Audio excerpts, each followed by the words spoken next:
ब्रज यात्रा के इस एपिसोड में मैं आपको गोकुल के सभी दार्शनिक स्थल के दर्शन कराने जा रहा हूँ और यहाँ से रिलेटेड हर एक छोटी बड़ी जानकारी भी बताने जा रहा हूँ। मथुरा से 10 किलोमीटर की दूरी पर बसा गोकुल गांव वह प्राचीन स्थान है जहां कृष्ण भगवान ने अपना बचपन व्यतीत किया था। यहां कृष्ण की लीलाओं से जुड़े कई प्राचीन स्थान आज भी सुरक्षित हैं। मैं आपको उस घर के भी दर्शन कराऊंगा जहां श्री कृष्ण भगवान बचपन में नंद बाबा और यशोदा मैया के साथ रहा करते थे।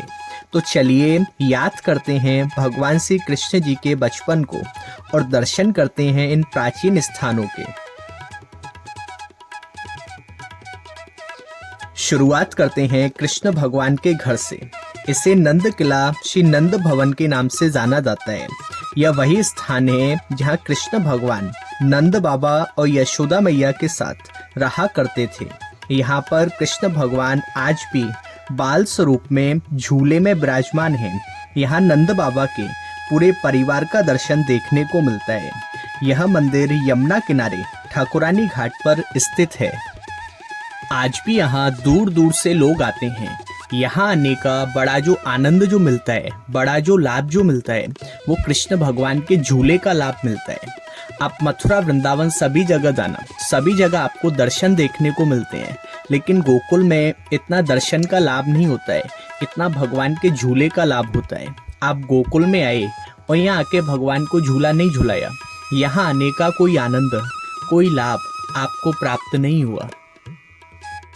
और जिस समय आज आप भगवान को यहाँ झूला झुलाओ तो आपकी कोई भी इच्छा हो, कोई भी आपकी मनोकामना हो तो यहाँ भगवान को बोल के जाना। ऐसा माना जाता है कि 11 महीने के अंदर में यहाँ सभी मनोकामना पूरी होती हैं। आज भी गोकुल में आपको भगवान के बाल स्वरूप का दर्शन देखने को मिलता है। आप मथुरा वृंदावन सभी जगह जाना तो सभी जगह आपको कौन मिलेंगे? कृष्णा। लेकिन गोकुल में कृष्ण नहीं है, यहाँ कौन है? बाल कृष्ण, लड्डू गोपाल। क्योंकि यहाँ भगवान छोटे थे तो यशोदा मैया उनको पालने में झुलाया करती थी। तब से लेके आज तक यहाँ भगवान को झूले में ही झुलाया जाता है। आज भी लोग आते हैं, नंद यशोदा के भाव से यहाँ भगवान को झूला झुला के जाते हैं। यहाँ से आप बाहर निकलेंगे तो गोकुल की कुंजे गलियों से होकर आप पहुंच जाते हैं नंद महल के लिए, जहां पर श्री कृष्ण भगवान का शीश महल बना हुआ है।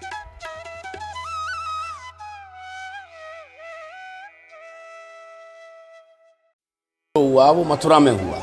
कृष्ण के जो पिता थे वासुदेव जी भगवान को यहाँ लेके आए गोकुल में। तो यहाँ भगवान 11 बरस और 52 दिन रहे गोकुल में। तो यहाँ सबसे पहले पूतना आई भगवान को मारने के लिए। तो यहाँ पूतना का वध किया। भगवान जो लेकर के आए भगवान को वासुदेव जी इस स्वरूप से लाए हैं, ये दिखा दो, ऐसे लेके आए यमुना को पार करके। तो यहाँ सबसे पहले पूतना को मारा। उसके बाद शंकर जी आए दर्शन करने के लिए। तो 3 दिन और 3 रात शंकर जी को यहाँ तप करना पड़ा। उसके बाद में यशोदा माता ने यहाँ भगवान को दर्शन कराया। 6 राक्षसों का यहाँ वध किया। अकासुर, बकासुर, तृणावत, अगासुर, कागासुर और धेनुकासुर। माखन चोरी किए यहाँ गलियों में तो नाम हो गया माखन चोर। मिट्टी खाई तो यशोदा माता को ब्रह्मांड दिखाया। और उसके बाद थोड़े से बड़े हुए तो गाय चराने के लिए गए। तो गोवर्धन में जिस समय गए तो गिरिराज पर्वत को उठाया भगवान ने। और वृंदावन में गए तो वहाँ महाराज किया भगवान ने। और उसके बाद यहाँ से गए MP उज्जैन, तो वहाँ शिक्षा प्राप्त की। और उसके बाद यहाँ से गए 4 धाम। तो पहला धाम है जगन्नाथपुरी, दूसरा है बद्रीनाथ, तीसरा है द्वारका। लेकिन ये जो गोकुल है ये माता पिता का स्थान बनाया है। तो यहाँ भगवान ने सारी लीला की है। ये भगवान का घर है और यहाँ भगवान को आके झूला झुलाने के लिए तो बाल कृष्ण यहाँ भगवान का ही पूरा परिवार यहाँ विराजमान है। नंद महल के दर्शन के बाद यहाँ से थोड़ा सा ही आगे स्थित है बलराम जी का जन्म स्थान, जहाँ कृष्ण भगवान के बड़े भैया बलराम जी का जन्म हुआ था। कृष्ण भगवान का जन्म तो मथुरा में मामा कंस के कारागार में हुआ था, लेकिन उनके जो बड़े भैया थे उनका जन्म यहाँ गोकुल में हुआ था, रोहिणी माता के गर्भ से। आज जो आप ये घर देख रहे हो ये रोहिणी माता का घर बोला जाता है। और यहाँ पे गोकुल में बलराम जी और साथ में उनकी अर्धांगिनी रेवती जी जोड़े का दर्शन देखने को मिलता है। आपने सभी जगह दर्शन किए होंगे, राधा कृष्ण, सीताराम, शंकर पार्वती, लक्ष्मी नारायण, लेकिन बलराम जी और रेवती जी जोड़े का दर्शन आपने कहीं नहीं किया होगा। ऐसा माना जाता है कि ये जोड़े का दर्शन गोकुल गांव के अलावा कोई दूसरे गांव में देखने को नहीं मिलता है। इन सब के बाद गोकुल का अगला दर्शनीय स्थल है रमण नेति आश्रम, जो कि यहाँ से 3 किलोमीटर की दूरी पर स्थित है। यह भगवान श्री कृष्ण की क्रीड़ा स्थली मानी जाती है। यहाँ कृष्ण भगवान बचपन में अपने सखाओं के साथ खेला करते थे। यहाँ दूर दूर से कृष्ण भक्त आते हैं और इस मिट्टी में लोट मारते हैं। माना जाता है कि इस भूमि में भगवान श्री कृष्ण चले हैं, इसलिए यह पवित्र है।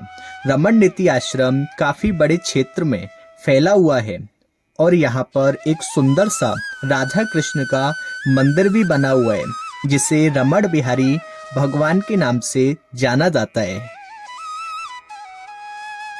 इसके बाद यहाँ से निकलकर इसी रास्ते पर होते हुए आप पहुंच जाते हैं ब्रह्मांड घाट पर। यह वही स्थान है जहाँ पर मैया यशोदा स्नान करने के लिए आया करती थी। यहाँ से कृष्ण भगवान जी ने मिट्टी खाई थी। जब मैया यशोदा ने कृष्ण जी का मुख खोला तो मुख में ब्रह्मांड के दर्शन हुए थे, इसलिए यमुना जी के इस घाट का नाम पड़ा ब्रह्मांड घाट। घाट के एक तरफ ही कृष्ण जी का मंदिर बना हुआ है, जिसमें विराजमान कृष्ण जी को ब्रह्मांड बिहारी के नाम से जाना जाता है। मंदिर में आपको कृष्ण जी के अलावा बड़े भैया बलराम जी और सखाओं के दर्शन होते हैं। यहाँ से आप यमुना जी के इस सुंदर से दृश्य का आनंद ले सकते हैं। यहाँ आप इस अनुभव को महसूस कर सकते हैं जहाँ गोकुलवासी स्नान करने के लिए आया करते थे।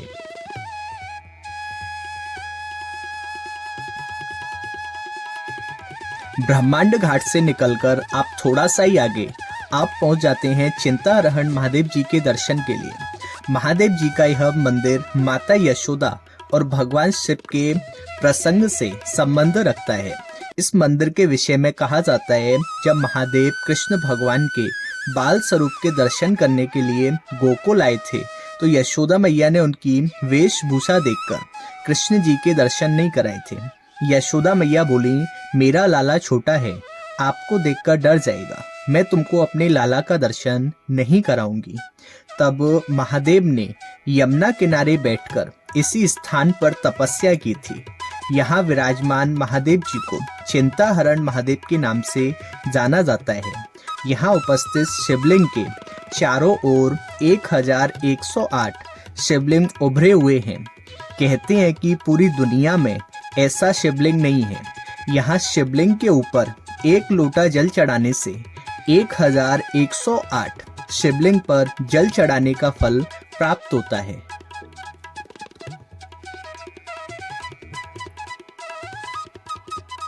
तो कैसी लगी आपको ये वीडियो, कमेंट सेक्शन में कमेंट करके हमको ज़रूर बताइएगा। जानकारी अच्छी लगी हो तो वीडियो को लाइक एंड शेयर ज़रूर कीजिएगा और आगे ऐसे वीडियो देखने के लिए हमारे चैनल को सब्सक्राइब ज़रूर कीजिएगा। तो फिर मिलेंगे ऐसी किसी वीडियो में, तब तक के लिए राधे राधे, जय श्री कृष्ण।